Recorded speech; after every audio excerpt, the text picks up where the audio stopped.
Today's episode of Lions of Liberty is brought to you by MathBot.com. MathBot.com is a fun little game that fills a serious hole that the public and even the private schools miss, and that is knowledge of programming and the math behind programming. MathBot.com gives parents a much-needed tool to make sure their children don't fall behind in this new information age. Software is eating the world, and those who don't know how to code will be left behind as more and more jobs become automated. MathBot.com gives kids and even adults like me the knowledge needed to thrive in this new world. MathBot may just seem like a fun and simple game, but behind the scenes it uses the same method Julius Caesar, Isaac Newton, Einstein, and everyone else were all taught math before the state got its greasy hands into education. This method goes all the way back to classical Greece, the dawn of civilization. MathBot will gradually upload the math and logical skills needed to understand programming into the mind of any player. It's said that the pen is mightier than the sword, but now code is even mightier than the pen. So become mighty and learn to code over at mathbot.com.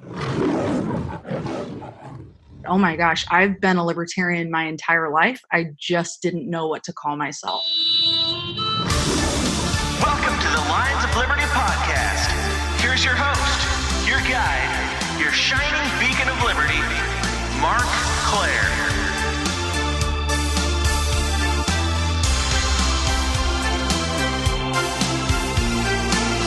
What's up, doggies, kitties, lions, bears, tigers? Frankly, whatever animals you identify with or dress up as on your free time is totally none of my business, so I will leave that up to you. But either way, I'm glad to have you here on another edition of Lions of Liberty. This, of course, is our flagship program that I've been bringing you each and every week for over 5 years now, interviewing great minds and leaders in the libertarian movement, like you're going to hear today. We also do amazing roundtables called Libertarians in Living Rooms Drinking Liquor, where we just kick back and shoot the shit and talk about liberty with our friends. And that format, my friends, is going to be expanding starting next month when each one of our 3 shows, of course, for those new to the program, is not just myself here on Mondays. We've also got Brian bringing you his weekly shot of comedy, culture, and liberty on Electric Liberty Land on Wednesdays. And John Odermatt brings you his hard-hitting look at the broken criminal justice system every Friday on Felony Fridays. But starting next month, we are all going to be incorporating our very popular roundtable format, Libertarians in Living Rooms Drinking Liquor, into our individual programs. So you'll actually be getting 3 editions of that show in some form or another every single month. So we're very excited about expanding that format. Of course, our supporters on Patreon, which you can find at patreon.com/Lions of Liberty, they already get a bunch of extra shows in that sort of format. We just did a 2-hour Ask Me Anything version for Patreons only, Libertarians in Living Rooms Drinking Liquor live, our very first live edition that we streamed for our supporters. So that was very fun. We had an absolute blast doing that. We also do our Conspiracy Corner roundtable, where we, of course, dive into various conspiracies. We recently took a big, deep dive looking at the mystery of Bigfoot. I also do the League of Liberty podcast with our good friends Chris Spangle from We Are Libertarians, Johnny Adams from Blast Off,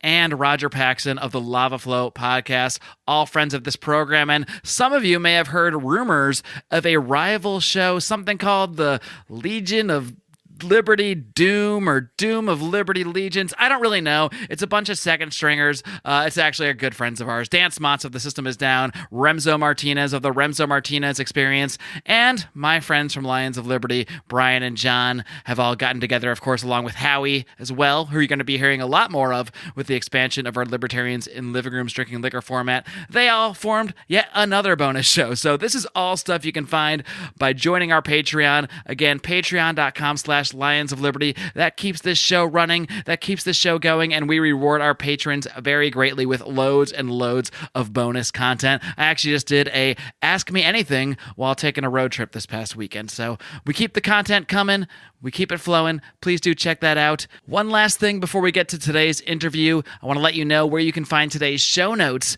which will be located over at lionsofliberty.com/387. I've done 387 editions of this program. Can you believe it?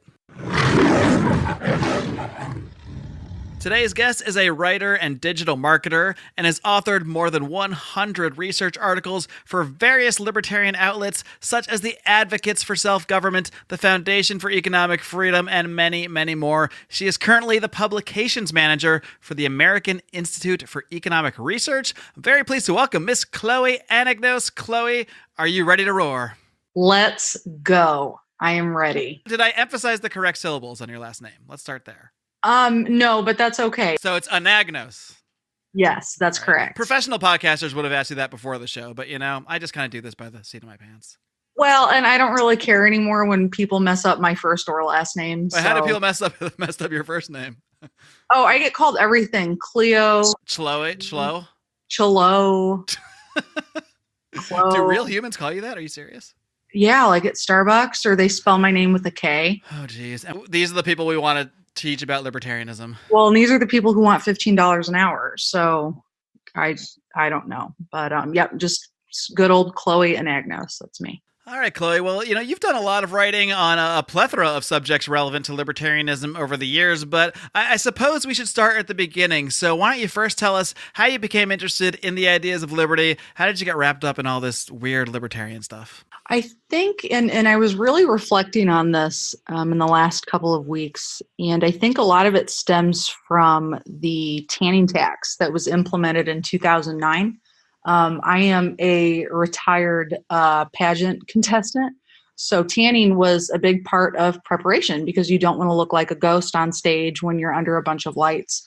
And I remember being a teenager going to my local salon and there being like a sign in the window that said, hey, unfortunately, we now have to charge a 10% tax because of Obamacare, Affordable Care Act, what have you. And I just remember being, a broke teenager that wanted gas money and realizing like, man, I just cannot afford, if I'm going 2 or 3 times a week, it's really taking a lot out of my babysitting money.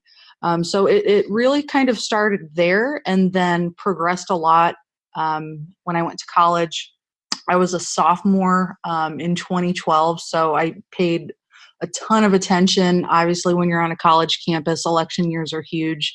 And it really just kind of stemmed from there. Very cool. And how did you take to getting into actually like being active and being out there talking and writing about libertarian ideas? Because I think for a lot of us, at least for me in the beginning, when I first started getting into this stuff, to me, libertarianism was just this weird personal hobby I had where I would read books about liberty, read articles, get fired up, get upset, but it was just me for a while. And it was only when I saw this Ron Paul guy on stage ranting and raving about things that I got the courage or what have you to start talking about things more in my regular life first to my friends and now eventually here on a podcast for the world to listen to. So how did you kind of cross that bridge from just believing in these ideas and getting interested in them to actually being out there and publicly speaking about them? I don't really think it started for me until about 2015, which is kind of weird because I really just dove in and just went really fast with a lot of the things that I started writing about. But my first job out of college was doing the marketing and the digital work for the Advocates for Self-Government. And I actually walked into that job interview not really knowing anything about the organization, not really knowing a ton about the position. But when I was asked if I was a libertarian, I kind of had to sit there and think, because at least in the Midwest, and especially in Indiana, which is, typically a red state, you're either a Democrat or a Republican. And I had never really been asked that before. I always just thought like, I'm conservative, but I really value like personal freedom too, which oftentimes, doesn't really happen.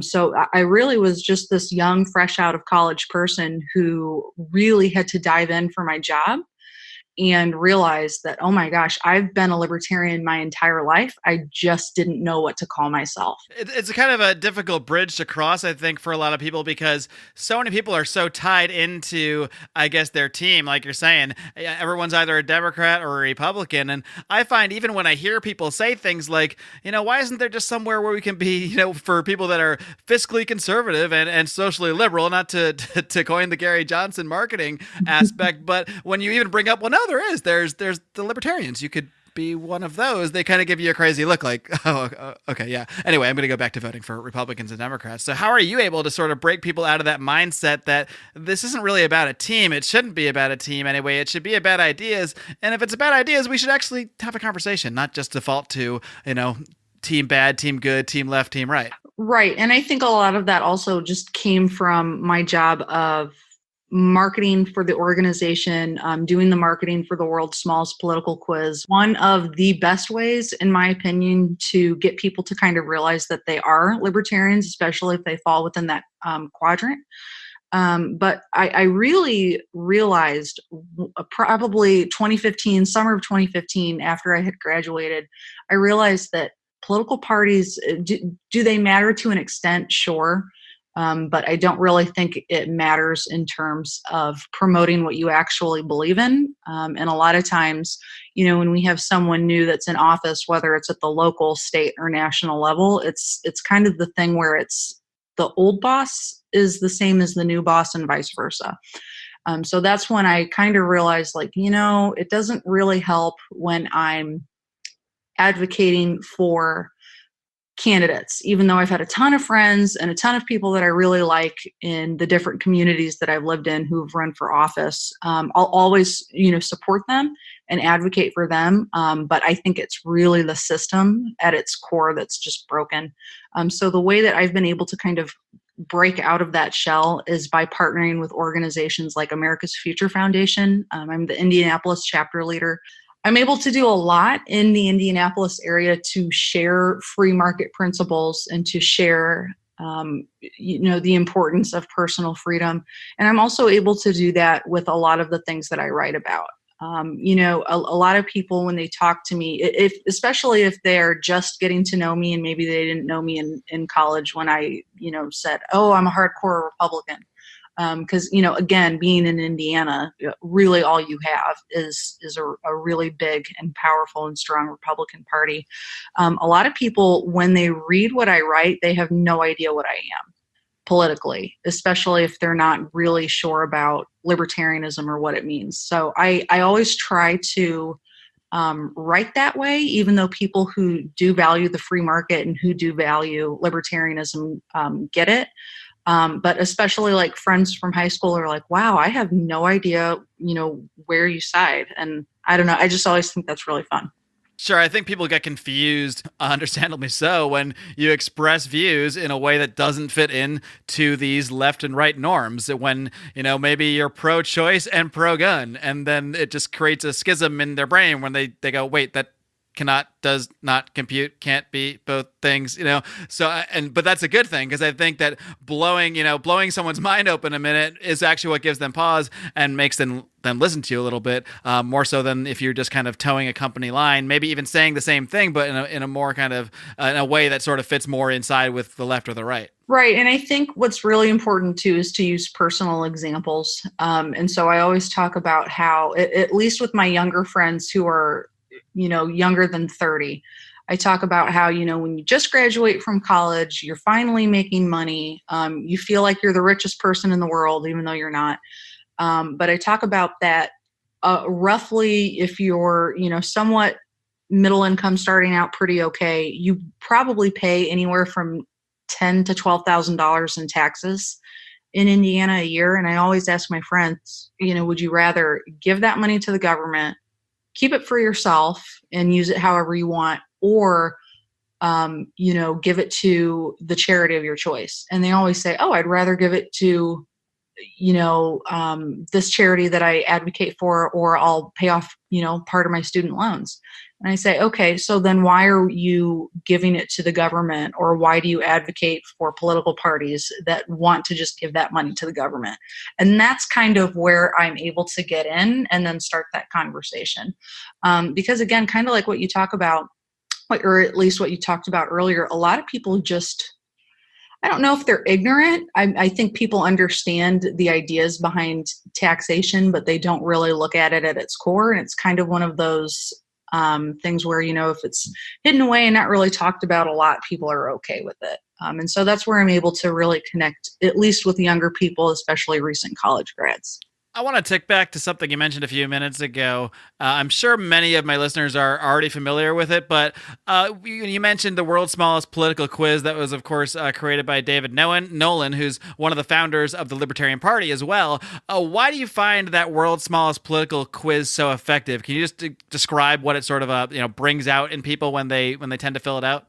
So it is 10 questions, 5 economic questions, and then 5 like personal liberty questions. And you can find it online, just theadvocates.org/quiz. Shameless plug. But it asks, do you agree? Yes, no, or are you maybe? And then it ends up putting you on this quadrant of being libertarian, being on the right, being a statist, being a centrist, and then being more like liberal. And so a lot of people, especially young people that I've talked to, whether I've gone to different college campuses, different, like Students for Liberty out in DC every year, a lot of them fall, if they're not already libertarian, they're somewhere on the line. And the idea is to talk to that person so that they eventually shift that dot back into the libertarian quadrant. Because ultimately, when someone believes in economic freedom, really you should be able to take a lot of those same values of, taking charge of your finances, taking charge of, your property and yourself, and you can translate that on over to personal freedoms. And usually you can convince people. It's not going to happen in just one conversation, but it definitely is something that just kind of plants that seed so they think about it differently. Again, I'm a huge advocate for the world's smallest political quiz. You can get it through the Advocate store still, quiz cards. You can even get an Operation Politically Homeless kit, which is really cool. And that is something that you can use at conferences, fairs, festivals.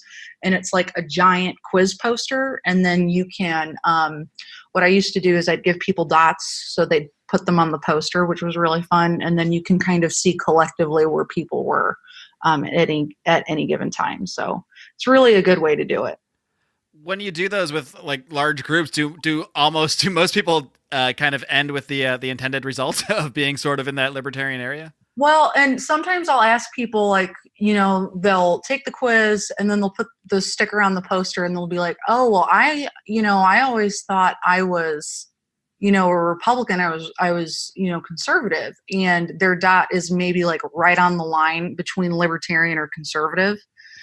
And it's just having some of those conversations again about like really specific things, but just emphasizing that, you value personal and economic freedom. And that's what it means to be a small L libertarian. I did this was really funny. I can't remember what conference it was, maybe like 3 or 4 years ago. And this was I think it was Students for Liberty, and pretty much all of the stickers were on the libertarian quadrant, like to the point where you couldn't put any more on. Like, it makes sense. And then I had this one kid, he came over and he was just at this conference with a friend, didn't really know what was going on. He took the quiz and he ended like as far as you could be on the statist quadrant. And like, I was trying to talk to him, but it was like pulling teeth. And I realized like, okay, this is a lost cause. Just, give him some paperwork and he'll leave. And someone came by and they were like, oh my gosh, what? There's one statist here. We got to find this person. And I didn't like point him out. I just said, hey, like this kid's from Canada, so maybe it makes sense. I don't know. But it was really, really funny. And after a while, I just took it off because that was the topic of conversation for like an hour. And people were like, tell me where this person is. I'm like, okay, this is just insane. So this is not the purpose of the exercise. No, this is not the purpose of the exercise. Like, these are students, just leave the kids alone, What subjects do you find in your writing specifically that seems to connect with people the most? Obviously, there's, libertarians are going to connect with things in a certain way, but, kind of sticking with what we're talking about earlier, winning people over from that left-right paradigm, are there certain subjects that you find are more likely to sort of spark that interest in them and get them thinking, okay, maybe there's this other way of thinking about things that I should be looking into? I think the biggest thing that has helped me at least get people thinking a little bit differently is trying to tie in libertarianism or free market principles, values with pop culture and things that are happening in the world, especially in terms of entertainment. Because anytime Kim Kardashian or Taylor Swift or Kanye West is in the news, people are going to click on it and people are going to want to read about it. At least people under the age of 30, in my opinion. That's what I found. So I write a lot about Taylor Swift. Not only am I a fan of her music, but I think she's an incredible businesswoman. So that's been really helpful. And then kind of like what I was talking about earlier, anytime you can find some type of personal connection or take people back to their childhood or try to be on the same playing field as everyone else in America, if that makes sense. That's what's been very helpful for me. So, for example, I know right now in the US, it's Girl Scout cookie season, only because they've been like chasing me around grocery store parking lots. But I wrote an article around this time last year that talked about the importance of charity groups like the Girl Scouts, Boy Scouts of America that teach skills like entrepreneurship, like accounting. I kid you not, I went to the grocery store last year in Indianapolis, and this group of Girl Scouts was selling cookies. They were maybe like anywhere from 8 to 10. And they said, oh, well, we take credit card, we take debit card, we can take Venmo, and we can do PayPal. And they had like an iPad with like that swipe thing. I was waiting for you to say Bitcoin. Well, no, I almost wanted to ask, but they were 10, and I'm short, but I'm It's a big conversation to get to talk to them about Satoshi and what have you. Especially with kids, but it just inspired me to write this article. Like, who wasn't in Brownies or Cub Scouts at one point? Right. Like, look back on your life and look at some of these, non-government programs that are out there that teach these values to kids. And so not only is it important, like anytime I see Girl Scouts, I shouldn't, but I buy a box of cookies just to support them and to get some, fabulous Thin Mints. But it's showing kids that if you work hard and depend on your own work, that you're going to go far in this life. So that's why I think it's important. Well, Chloe, I have to ask the obvious follow-up question. What is your favorite Girl Scout cookie? Thin Mints. Okay, so the best thing to do is to freeze them. Yes, and then, absolutely.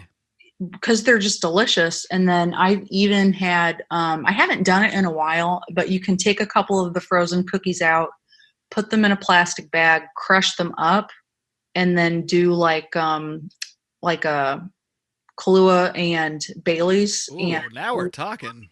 Yeah, and then use the cookie crumbs to coat your the rim of your glass, and there you have a wonderful alcoholic beverage. I think I've got my evening Home Alone planned right now. I just gotta go find some Girl Scouts. Hey, kids! Exactly. Look, I'm trying to make this drink. Do you have Thin Mints? Well, okay. So speaking of Girl Scouts, have you seen? And I haven't written about it yet because obviously in Indiana we don't have medicinal marijuana. But all of these Girl Scouts in Colorado, when marijuana was legalized, they were selling cookies outside of the dispensaries. And yes, I remember seeing that. They were making so much money. And it's like, oh my gosh, if only I was a troop leader and if only medicinal marijuana was legal in the States, my girls would be going places. That's called really understanding your target audience. I know, right? One day. I'll get back to that. When I was a kid, Thin Mints were always my favorite, but as an adult, I have grown to really appreciate the Samoas, I have to say. But those are also pretty good. They're up there on my list for me. Hey friends, I got to take a quick pause here to tell you about another great libertarian podcast out there. It's called Free Man Beyond the Wall, hosted by the artist formerly known as Mance Rayder, now known simply by his real name of Pete Raymond. And I gotta tell you, Pete is a machine. This guy brings you a new episode of his own every single Monday, Wednesday, and Friday, and he has done some absolutely fantastic in-depth interviews. He's had on everybody from Ron Paul to Thaddeus Russell to Phil Labonte, the lead singer of All That Remains. A very diverse group of guests, not always libertarians. He also did a great show with a Washington, D.C. insider lobbyist revealing a lot of the dirt that goes on behind the scenes in DC. He has done so many interviews that I have just said, darn, I wish I did this one myself. So I really do want to highly recommend checking out Free Man Beyond the Wall. You can find it over at freemanbeyondthewall.com, as well as iTunes, Stitcher, and all those fancy podcatchers out there. I want to tick back to something you mentioned a few minutes ago, and that is, you like to write about Taylor Swift a lot because people are talking about her, and she's, an example you can, put out there about certain things. But I am kind of curious, what can you give me like one example of how you have tied Taylor Swift into libertarianism? Of course, probably. Maybe I shouldn't have said one. How much time do you have? I mean, I'm here all evening. But the big one, and a lot of libertarians have given me a little bit of flack for this. But I find that hard to believe that libertarians would give people flack about anything. But I mean, I deal with it, and I don't argue with people as much on the internet anymore. But she is a huge advocate for property rights and for intellectual property, and I'm only super crazy supportive of what she's done in terms of going head to head with Apple when they decided to, I think this was maybe a year and a half ago. Apple basically said, hey, we're going to offer the streaming service where people can go ahead and listen to your music, but we're not going to pay any of these artists for it. No royalties, forget it. Because they're trying to compete with Pandora, Spotify, different services like that. And Taylor Swift said to Apple, hey, we have to buy your iPhones and your products. No one is giving, you're not giving out iPads or iPods, whatever, or smartphones for free. I'm pulling all of my music off of iTunes because you're going to pay me royalties for it. And I agree with her. I'm a classically trained musician, thought about actually studying music in college, started to, and then switched to journalism. But I understand how tough it is to make money, one, as an artist, two, as a writer, and three, I understand how difficult it is when you finally, quote unquote, make it, to protect your product, to protect your image, and to make sure that you're getting at least a cut. And I know a lot of libertarians are, they'll sit there and they'll say, oh, my IP. But in the music industry, especially with a lot of the interviews that I've listened to, I know that that's something that's very difficult to combat. Because again, you can only go on tour so many times, and you can only, have so many clothing lines and fragrances and whatnot. So, maybe that sounds kind of silly, but again, you have to protect your work in some way or another. Yeah, I think the subject of IP is an interesting one, obviously. I think philosophically, many libertarians, at least the way the state enforces IP, or maybe has a monopoly on the enforcement of IP, a large number of libertarians would be against. But I tend to look at it that, obviously the state controls the IP enforcement in many ways, so many things tend to go that way for enforcement mechanisms, which I'm not always a fan of. But I think even in a complete sort of ANCAPistan, libertarianistan, whatever you want to call the perfect libertarian society, you're going to see people who want to protect their work in certain ways. And, I guess you might say Taylor Swift could tell Apple or whoever not to use her music, and they could use it anyway. But Taylor Swift is so freaking famous that she could say, look, they're doing this without my permission. They're violating my sort of, my image or what have you, my business. And I think in a free market sense, there are many ways that if the state weren't involved, that artists would be able to sort of enforce their own IP in a way. And I don't know if that's a perfect solution either. This isn't really the realm that I'm into too much, but I always try to think about how how these things would play out if we did not have a state monopoly on the enforcement of certain things or on the definition of intellectual property. And I do think that things would play out a lot differently than I guess a lot of the people who are just firmly opposed to it would think.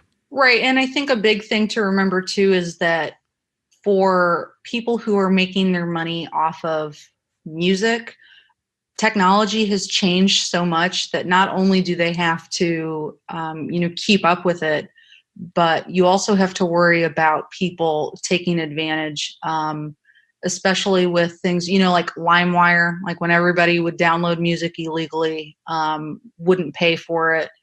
I know that was a really big concern. People aren't buying CDs as much as they used to anyway. And so I think from Taylor Swift's perspective, it's, hey, everyone's streaming music now, which is fine and dandy, but on Spotify and on Pandora, at least they pay me for it.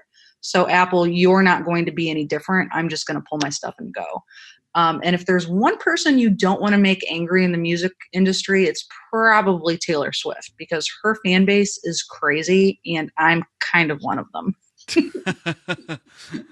I couldn't tell. Are there any other, since we're going down the Taylor Swift rabbit hole, are there any other examples of something Taylor Swift has done that you could point out here? Because I might make this whole podcast about Taylor Swift at this point. And that would totally be fine with me. I'm down for it. If I had my cello with me, which I do, and it's like not tuned, so I'm not going to pull it out. I'd like strum a couple chords. But anyway, another big thing that she's done recently on her Reputation tour that just ended, she had a song called, on that album, she's a song called Dress. And during that performance, she had girls or performers come out and they were doing the serpentine dance. And I don't know if you're familiar with that, but essentially it's a piece of costume that protrudes from like a leotard or whatever outfit you're wearing, and it makes it look like you have wings. And when you use the light appropriately, it basically looks like you're this giant angel kind of flowing around. And it's really, really cool. Developed in, I want to say like the 1920s, 30s by an artist by the name of Louis Fuller. And she was one of the original pioneers of artists getting paid for their work. And she was female. And Taylor always dedicates that song, at least on that tour, to her, which is really cool. So when at the end of the song on the screen, it would pop up like this quote from Fuller, be like, I have no idea who this person is. And then I looked into it and realized like, oh, wow, like this is really cool. So she's kind of like paying respect to one of the biggest pioneers in artists getting paid for their work, especially female artists. So that was really subtle, and T Swift usually isn't like crazy big into symbolism. At least she has been in her last two records, but this was something that I thought was really cool. So of course I wrote about that too. Are we talking about Illuminati symbolism? I've seen a few of those videos. There's a little bit in there. Do you think there is something to that? I mean, not to go down the super, super weird rabbit holes, and I don't mean something to the Illuminati, but I mean, some artists do use weird symbology like that, and sometimes I wonder if it's only so that some conspiracy theorists will go and make a YouTube video about it and just to bring more attention to them. Oh, yeah. Well, so I'm glad you asked, because I also, when I was really young, I used to be super into the Beatles. That's all I listened to growing up. And I don't know if you're familiar with a lot of their work. Absolutely. But later in their careers, a lot of their album covers had like really weird symbols and just weird pictures. And it was surrounding like a lot of these conspiracy theories, especially for Abbey Road. The theory was that Paul was dead, and that iconic image of the Beatles walking across Abbey Road. Did you ever notice that Paul wasn't wearing shoes in the album? I have watched entire documentaries about the conspiracy theory that Paul was replaced by a fake. So yes, I'm familiar. Okay, yeah. Well, and for people who like aren't super familiar, apparently in the UK, you used to bury people without shoes on. So that was like some type of clue to prompt all these hippies that, oh, Paul's dead. And my dad used to tell me that like people would drop out of school to follow these clues around whenever the Beatles released an album. So I think maybe they're the pioneers of that. Taylor Swift, in her feud with the Kardashians and Kanye West, was called a snake a lot on the internet. So that's why she took a snake and made that like her symbol for the Reputation tour, which is really cool. So she really likes to own whatever her critics are out there saying about her. Well, and it's like so cool though, like if people are saying one thing about you, she'll take it and she'll turn it around. If you haven't watched the Reputation Stadium tour in its entirety, it's on Netflix. So you can kind of watch that, and your listeners can watch that too and see some of the symbolism and hear a little bit about what she talks about. But whether you're a fan or not, I just think it's really cool. And a lot of artists don't do things like that anymore. And when I was younger, I would always like pull out my dad's records and he'd say like, okay, see if you can, go down the list and see who's trying to say what. And we'd like relate it to the music. So that's one reason why I was, and I still am, always really into music and art.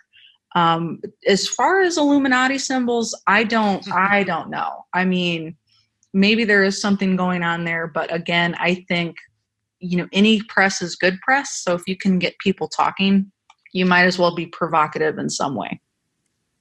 I should start using more, Illuminati symbology. I guess you can't really use symbology on a podcast. That's kind of tough. No, but you can with graphics. I'll help you out. We'll figure it out. Great. Chloe, another subject I want to dive into a little bit, because it's something you write about a lot, is student loans and the student loan crisis, particularly how it's affecting millennials. You recently wrote an article about how millennials are having trouble buying houses. Me, it's just because I live in Los Angeles and I can't afford them. But I guess for people saddled with student debt, that's really holding a lot of younger people back from being homeowners. And, you also wrote about another article about how millennials expect to die with their debt. And I know a lot of people that have massive student debt. I was able to pay my debt off, luckily. But I know people that have debt that is just, they've given up on even thinking about trying to pay it because it's so massive. So especially from the libertarian perspective, how do you approach this subject? Because it can be difficult to say, I mean, I certainly don't approach it this way, but many people would just say, well, you took out the loan, you got to pay it. And I think it's a little more complicated than that. I think there's certainly some credibility to saying you need to take personal responsibility for this. But that kind of leaves aside the fact that in many ways, student loans are often pushed upon people in ways where they're not fully, at an age and a time where they're not fully cognizant of the consequences of those loans. So I think that is another angle of it. But it's also, student loans are also treated totally differently than other kinds of debt, where at least with other types of debt, you can get out of it via a bankruptcy or that sort of thing. But that is impossible with student loan debt. So what's your approach on this issue, and how are you able to sort of put a libertarian spin on it? I think the big thing, and you really hit the nail on the head, is that... Sweet. I love when I do that. Yeah. No, you did it. Congratulations. Thanks. We have these like college recruiters and guidance counselors who come into junior and senior classes in the United States and say, oh, well, if you fill out this government form and have your parents sign it, you can qualify for, I don't know, like $200,000, something crazy like that. So we've really created this culture where we're giving way too much, I'd say, quote unquote, power and responsibility to 16, 17, 18-year-old kids who have no idea what they want to do in life. And they're taking out these massive student loans, most of which they don't need.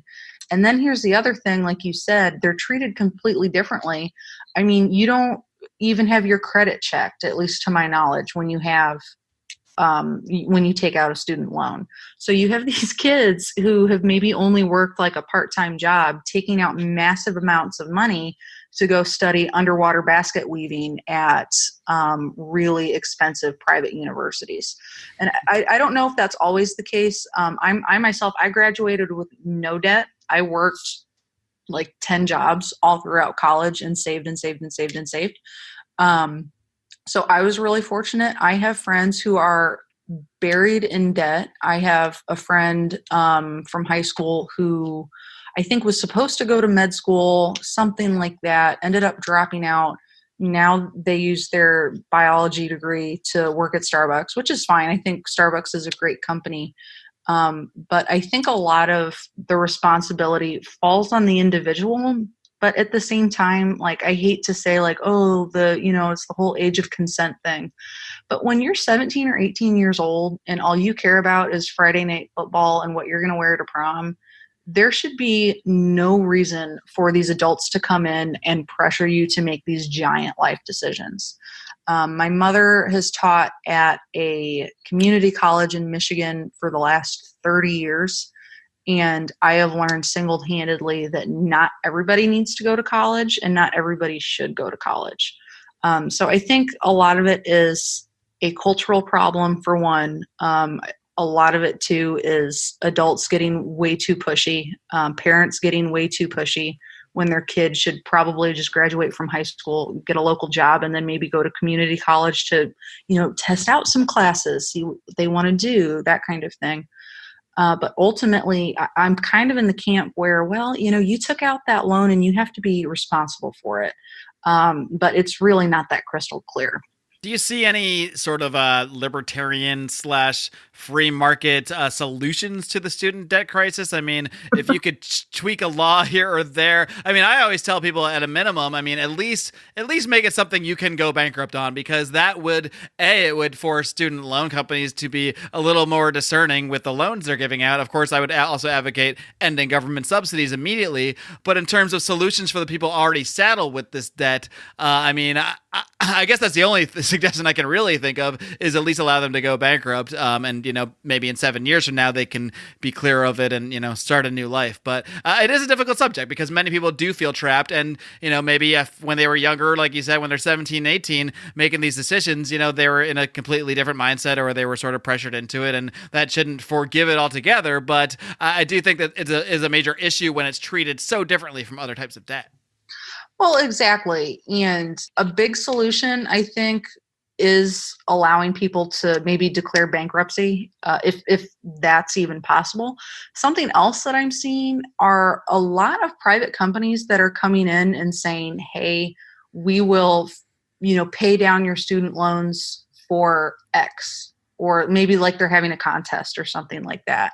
Right. And I read an article, I can't remember what the stipulations are, but Natty Light, the like really nasty cheap beer that you would drink at like orientation, is offering some type of like scholarship or contest to grads, and they will like forgive part of your debt for some reason. But I just think it's funny, and I think probably within the next 2 to 3 years, we're going to be seeing a lot of really big private companies coming in and saying, hey, we'll forgive your student loans for, maybe you do a year, Doctors Without Borders, maybe you're a nurse, something like that. Or maybe you're a doctor, that thing too. But I've seen a lot of people doing things like that. I have friends that have taken on part-time jobs. They have maybe 2 or 3 jobs. Unfortunately, a lot of my friends that are teachers, they have like 2 or 3 jobs just trying to pay off their loans. Right. But something else that's really interesting too, and this is something, again, I don't really know how we combat it, because my parents growing up were Greek Orthodox. They were super, super strict with us until we went to college. And then they were like, okay, have fun, like make good life choices. But my sister is a senior at Ball State here in Indiana, where I went, and she knows people. I'm not going to like name them out because I know they listen to my stuff. But she knows these people who will take out massive student loans, way more for like what they need them for. And then they'll use extra money for like clothes or shopping sprees, or they'll go like on spring break. Right. They'll buy like a new car or a motorcycle, like really, really crazy things. Yeah, it's hard to have as much sympathy for, that aspect of it. Yeah, no, and it's just all these really, like, I ate ramen, and these kids are like going out and eating fast food every day. I just think it's absolutely crazy. But then it's also one of those things where, well, maybe they weren't raised with the same values, or maybe they were like, hey, I got all of this money, this is what I'm going to do with it. So I don't know. There's definitely a lot of personal responsibility that goes into it. It seems crazy to me that student loan companies, I mean, you'd think they would want to give out loans that they believe can be paid back. And you would think they wouldn't want to just write checks to students that might do things like, buy a new car or a motorcycle or what have you, or just go party with the money. You would think that they would set it up so maybe they can directly pay the school's tuition. I know part of student loans is also, theoretically to pay your living expenses too, but you'd think they would want to smartly set it up so maybe they're directly paying your rent, directly paying your tuition, so you can't get in a situation where they're just buying stuff that there's no way they're ever going to pay you back for. I don't run on the student loan company, so what do I know? Right. Well, and I don't run one either. And I think it's a lot easier to just write a check and say, okay, here's. Especially if the government has basically told you that there's no way for these people to get out of this debt. And, if anything goes wrong, someday the government might even just pay this off for you. So who knows? Well, maybe. And I'm also wondering if, and this is a big if, the student loan bubble will burst just like the housing market did in 2008, 2009.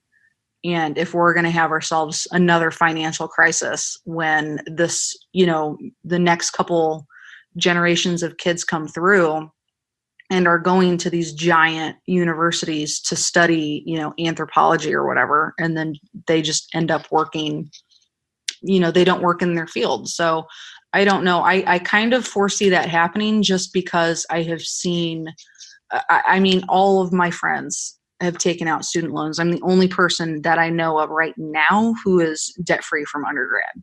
So very impressive. I don't know. Not to toot my own horn. My parents helped me out when I could, and I got a lot of scholarship money, and I worked really, really hard, and I was way too skinny because I was eating a lot of ramen noodles. But at the same time, I just really worry for a lot of people that I know or that I've heard about who, they're sitting on $500,000 in loans. And that is from undergrad, which is insane to me. Mind blowing. Oh, yeah, absolutely mind blowing. And also because the loans seem to come so easily, and there's not much scrutiny put into the issuance of the loans. Some kids can go out and get 4, 5, 6, 7 years in college, maybe take a European vacation in there, and they'll just keep getting that check. Yeah, there were 7. I knew some 7th year seniors. They were fun. I'm sure they were fun. Oh yeah, that I don't doubt. They were the ones buying all the booze, so it was a good time. Well, Chloe, it's been a good time having you on and discussing all sorts of things, including, of course, our deep dive into the correlation between Taylor Swift and liberty. But before I let you go, why don't you just delve into a little bit what your current project as the publications manager over at the American Institute for Economic Research, what you doing over there, and please feel free to plug anything else you've got in the works, anything else you've got going on, your social media, the whole 9 yards. Great. Well, I am working on all of the books for AIER. All the books. All of the books. So you will see a lot of new publications, republications coming out from us. I'm super excited. They'll all be available on Amazon. I'm really, really fortunate to work with just this amazing group of people at AIER. So have to keep some of it under wraps, of course, but be on the lookout for a lot of titles, ebooks, all of which I'm managing, editing, the whole 9 yards. It's very fun. Personally, I am planning on traveling a ton this year, still writing a ton about current events, liberty, getting op-eds out, doing the best that I can to kind of spread those ideals. If people have questions for me, I'm not that interesting, maybe, I don't know. But if they have, any type of story ideas, I'd love to hear them. My email is just chloeanagnos@gmail.com. I'm Chloe Anagnos on Facebook, on Twitter, Instagram, Pinterest. And no, gentlemen, I do not have Snapchat. And I believe you're a Taylor Swift fan 72 on Tumblr, if that's correct. Something like that. Chloe, it's been a blast having you on today. It's been great getting to know you. Keep up the great work. Keep on roaring. Thank you so much. I appreciate it. You take care. All right, amigos. I hope you enjoyed my conversation today with the lovely and talented Chloe Anagnos. I will, of course, link to her work over at today's show notes at lionsofliberty.com/387. I went on a plug frenzy about the Pride at the beginning of the show. Again, please do check that out at patreon.com/Lions of Liberty. But what I want to tell you about right now before I sign off, the Lions, at least a couple of us, have been making a load of appearances on other podcasts. Howie will be appearing, or has appeared actually, on several podcasts. He's been on the Friends Against Government podcast. Be sure to check that one out. I will also be appearing on that show pretty soon as well. He was also a guest on Sounds Like Liberty, a great show that I have also been on with our good friend Nick Pacone. And I believe Howie's episode talking about Freemasonry will be dropping today over on The System Is Down, again hosted by our good friend Dan Smots, a member of that dastardly Legion of Liberty Doom. So please do check all of this stuff out. I myself have been on a couple shows recently as well. I was on the Brian Nichols show not too long ago, as well as the Remzo Martinez Experience. So if you like to hear the Lions of Liberty talk, go listen to us talk on some other shows and maybe open your mind to some other great podcasts out there. I'll link to all this stuff that I mentioned, again, over in today's show notes, over at lionsofliberty.com/387. And again, today's episode of Lions of Liberty has been brought to you by mathbot.com. The pen may be mightier than the sword, but code is even mightier than the pen. So learn how to build the tools that will bring prosperity and freedom to the world, and learn how to code at mathbot.com. That's mathbot.com. Become mighty, my friends. And until next time, live long and live free.